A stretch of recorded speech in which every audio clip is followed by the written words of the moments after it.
Manufacturing plant. Meet Edward. He's a supervisor at a manufacturing plant.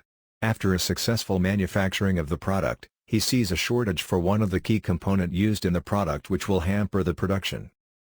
He raises a material request for the product, which goes to the purchase department generally via purchase requisition, which contains the details of the material, quantity, price, vendor etc. for the purchase department to analyze and place the demand.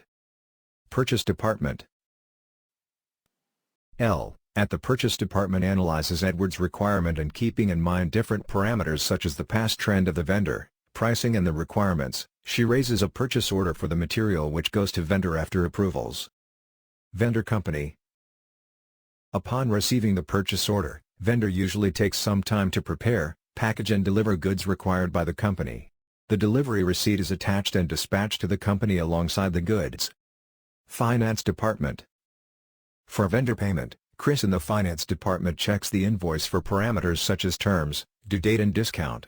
If everything looks good, the payment is made to the vendor and reconciled with the company's account, thus concluding the process.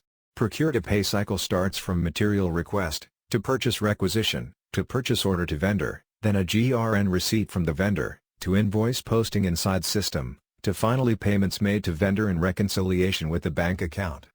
Remember the name, Data Yogi, practicing yoga with data.